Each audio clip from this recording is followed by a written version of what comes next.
भगवान सायुज्य मुक्ति प्रदौ, भगवान तो सायुज्य मुक्ति को प्रदान करने वाले हैं। इसलिए बंधन को अगर पता चल जाए कि मैं यहां बंधा हुआ हूं तो मुक्त हो सकता है। आत्मज्ञान की बात अलग है। ब्रह्म का ज्ञान जो होता है, आत्मज्ञान जो होता है, जिसे हम जीवन मुक्ति कहते हैं, वो जीवन मुक्ति का दीप अंदर से जलता है। जीवन मुक्ति का दीप अंदर से प्रकाशमान होता है। जो अद्वैत के मत वाले हैं उनको सबको पता भी है कि जीवन का दीप, जीवन के अंदर हम कैसे बाहर भागते हैं, यहाँ भगवान मिलेगा, वहां भगवान मिलेगा, परमात्मा यहाँ है, वहां है। भगवान बाहर नहीं खोजो, भगवान को अंदर खोजो। गीताकार ने यही बात कही गीता में, यद न भासयते चंद्रो, जहां चंद्र प्रकाशमान नहीं है, न सूर्यो, जहां सूर्य प्रकाशमान नहीं होता, न पावक, जहां अग्नि भी नहीं पहुंच सकता, तो वहां पर क्या है, तद्धामम परमम मम, वो मेरा परम धाम है। अगर वो भगवान का परम धाम है, जहां सूर्य नहीं जा सकता, जहां चंद्र नहीं जा सकता, जहां अग्नि नहीं जा सकता, तो वो परम धाम कहां पर होगा? आप बाहर ढूंढोगे तो कहीं नहीं मिलेगा। अंदर खोजना है। भगवान अंदर बैठा हुआ है, परमात्मा अंदर है। परसों ही गार्गी जी ने कथा में बताया था कि अंदर राम बैठा है, तभी तक राम राम बोल लो। जब तक अंदर राम राम है तब तक राम बोलो, नहीं तो पीछे वाले तो बोलेंगे ही, राम बोलो भाई राम, राम बोलो भाई राम। अब पीछे वाले बोले उससे तो अच्छा है कि आप बोलो। बात ये हो रही थी कि सायुज्य मुक्ति पर जो भगवान हैं, वो भगवान जिस प्रकार से हमें मुक्ति प्रदान करते हैं, वो मुक्ति को देने वाले परमात्मा हैं। हम बंधन से मुक्त तभी हो सकते हैं। देखिए, लकड़ी के अंदर अग्नि है, हर एक लकड़ी में अग्नि है, आपको सबको पता है, कुछ बताने की जरूरत नहीं है। लकड़ी में अग्नि है, लेकिन अग्नि दिखाई नहीं देता।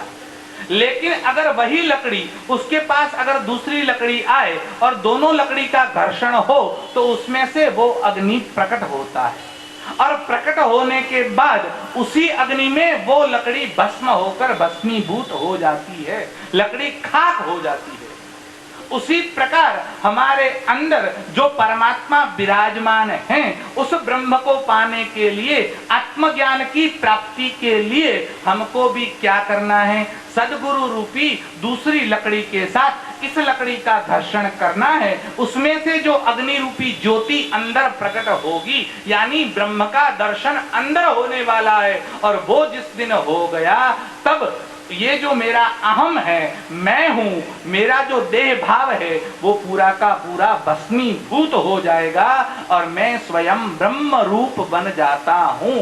केवल कहने के लिए मैं ब्रह्म हूं, मैं ब्रह्म हूं, मैं ब्रह्म हूं से ब्रह्म नहीं होगा, लेकिन ये ब्रह्म की अनुभूति जिस दिन हो जाएगी, उस दिन ब्रह्म स्वरूप हो जाते हैं। इसलिए भगवान शंकराचार्य ने कहा, श्लोकार्धेन प्रवक्ष्यामि यदुक्तम ग्रंथ कोटिभिः ब्रह्म सत्यम जगन्मिथ्या जीवो ब्रह्मैव नापरः। ब्रह्म सत्य है, जगत मिथ्या है। पूरा जगत जो संसार है वो मिथ्या है। ब्रह्म सत्यम जगत मिथ्या। और क्या कहते हैं? श्लोकार्धेन प्रवक्ष्यामि, मैं आपको आधे श्लोक में ये बात बता देता हूं। कौन सी? जो करोड़ों ग्रंथों में कही गई है, वो करोड़ों ग्रंथों में से निकालकर मैं आपको आधे वाक्य में बता देता हूं। श्लोकार्धेन प्रवक्ष्यामि यदुक्तम ग्रंथ कोटिभिः, क्या?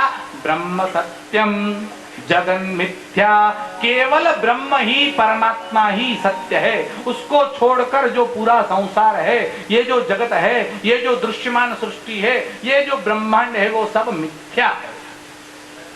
देखिए, असत्य नहीं कहा, मिथ्या कहा। अब मिथ्या क्या है, सत्य क्या है, वो तो बार बार आप कथा में सुनते ही रहते हैं। फिर भी यहाँ जो बात आ रही है, इसलिए हम बात कर रहे हैं। जो सत्य की बात कही, वो 3 प्रकार के सत्य को बताया गया। कौन से हैं? एक पारमार्थिक सत्य है, एक व्यवहारिक सत्य है और एक प्रातिभाषिक सत्य है। पारमार्थिक सत्य क्या है? जो मूल रूप में सत्य है, उसका नाम पारमार्थिक सत्य है। जो व्यवहारिक सत्य है, व्यवहार चलाने के लिए जो सत्य है उसका नाम व्यवहारिक सत्य है, और जो केवल दिखाई देता है वास्तव में नहीं है उसको कहते हैं प्रातिभाषिक सत्य, आभास मात्र है। समझ लीजिए, एक बार क्या हुआ, एक कोई वृद्ध था, उसको हार्ट अटैक आया, और हार्ट अटैक आने की वजह से उसका शरीर थोड़ा क्षतिग्रस्त हो गया। अब घर ले गए, घर लेने के बाद क्या हुआ, घर वालों ने कहा आपको किसी से मिलना नहीं है, थोड़े दिन आराम करना है, विश्राम करना है। ऐसा करें, तीसरी मंजिल पर आपकी खटिया रख देते हैं, आपको नीचे नहीं आना है, हम किसी को ऊपर नहीं आने देंगे, आप विश्राम करिए। अब विश्राम के लिए खटिया ऊपर रख दी।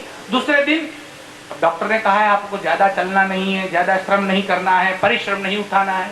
दूसरे दिन वो बूढ़ा अंदर से बाहर निकला और गैलरी में टहल रहा था, और टहलते हुए ऊपर से उसने नीचे देखा तो नीचे एक चांदी का सिक्का पड़ा हुआ था। अब चांदी का कॉइन देखा और सिक्कों को देखकर बूढ़े के मन में हुआ ये चांदी का सिक्का है, लेकिन ले लेना है, लेकिन डॉक्टर ने मना किया कि आपको ज्यादा चलना नहीं है। अब किसी को बुला भी तो नहीं सकता, बूम तो लगा नहीं सकता, क्या करूं? तो मैं धीरे धीरे नीचे उतरता हूं। और बुढ़े ने ऊपर से नीचे उतरना शुरू किया, दूसरी मंजिल पर आया, और दूसरी मंजिल पर आने के बाद सोचा शायद और कोई आके ले तो नहीं गया होगा, लाओ देख लूं। फिर से गैलरी में गया और देखा नहीं अभी पड़ा है, लेकिन पहले छोटा दिखता था, अब तो बड़ा सिक्का दिखता है। ये वो कॉइन नहीं है, ये तो जो गणपति वाले, लक्ष्मी वाले आप देते हैं ना दीपावली पर सब लोगों को, वैसा बड़ा कॉइन है, पूजा का कॉइन है। ठीक है, अब फिर प्रथम मंजिल पर आया और उसने देखा ये तो उससे भी बड़ा है। अगर दूरी ज्यादा होती है तो वो छोटा दिखता है, दूरी कम हो जाए तो बड़ा दिखने लगता है। अब वो नीचे आया और जब शेरी में गया, गली में गया, और गली में जाने के बाद उसने वहां पर वो सिक्का उठाया, तब पता चला घीना डब्बानु ऊपरनु पतरू कोई ये कोतरीन नाख्यू तू वास्तव में सिक्को हतो ज नहीं। अब वो सिक्का था या डिब्बे का पत्ता था क्या वो? अगर वो सिक्का नहीं होता तो वो बुड्ढा ऊपर से नीचे क्यों उतरा? जब तक उसको पता नहीं था कि ये लोहे का पतरा है, तब तक वो चांदी का सिक्का मानता था। अब उस बुड्ढे से कहो कि वो चांदी का सिक्का कहां गया, अरे था ही नहीं, जाएगा कहां? वास्तव में उसका कोई अस्तित्व नहीं था। वो चांदी का सिक्का जो दिखा उसका नाम है प्रातिभाषिक सत्य। ये केवल देखने के लिए सत्य है, वास्तव में सत्य नहीं है। वास्तव में तो वो लोहा ही था, लेकिन उसके मन में उसकी संकल्पना निर्माण हुई कि ये चांदी का सिक्का है। जो वेदांत में जो उदाहरण दिया गया है, दृष्टांत है, वो सर्प में, सर्प का जो रज्जु में भ्रांति होती है, जो रज्जू पड़ी है, आप शाम का समय है, निकल रहे हैं कथा में से, और यहाँ बाहर कोई एक डोरी का टुकड़ा, रस्सी का टुकड़ा पड़ा है, और आपको लगता है अरे ये तो सांप है, और आप चिल्लाते हैं सांप सांप सांप, और सब लोग इकट्ठे हो जाते हैं, कोई पत्थर मारता है, कोई लकड़ी घुमाता है, ची ची ची ची करता है, लेकिन वो सांप वहां से दिखता नहीं है। फिर कोई टॉर्च लेकर आता है और कहता है ये सांप नहीं है, रस्सी है। तो अब तक सांप था या रस्सी थी? जब तक पता नहीं था कि ये सांप है, अरे रस्सी है, तब तक वो सांप था। अगर वो सांप नहीं था तो उसके पास क्यों नहीं गए? इसलिए वो दिखाव मात्र का सांप था, वास्तव में सांप नहीं था। इसी प्रकार इस जगत में प्रातिभाषिक सत्य है। ये जो जगत दिखाई देता है वास्तव में जगत है ही नहीं, केवल ब्रह्म ही है, ब्रह्म की ही अनुभूति होती है। अगर आप इस ब्रह्म को पहचान पाए तो वो पारमार्थिक सत्य है। जब तक वो दिखाई देता है दूसरे स्वरूप में, यहाँ ब्रह्म भी जगत के स्वरूप में दिखाई पड़ता है, तब तक अविद्या है। जब जगत ब्रह्म स्वरूप दिखाई पड़े तब आपका ज्ञान का उदय होता है। जगत भी ब्रह्म के स्वरूप में दिखाई पड़ना चाहिए, इसी को कहते हैं प्रातिभाषिक सत्य। व्यवहारिक सत्य क्या है? जो व्यवहार चलाने के लिए होता है। जैसे मान लीजिए ये सोने की अंगूठी है, अब सोने की अंगूठी में सत्य क्या है?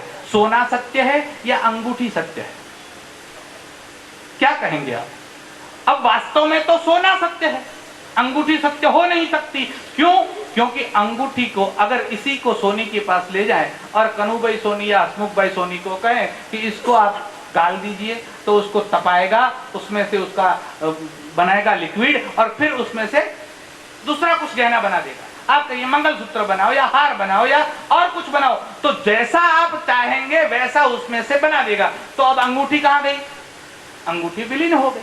अब सत्य की परिभाषा तो यह है कि जो तीनों काल में बदलता नहीं है, त्रिकाला बाधित है, उसे ही सत्य कहते हैं। जो पहले भी ऐसा ही था, अभी जैसा ही है और भविष्य में भी ऐसा ही रहेगा, उसी का नाम सत्य होता है। तो अंगूठी सत्य नहीं है, सुवर्ण सत्य है, लेकिन अंगूठी असत्य भी तो नहीं है।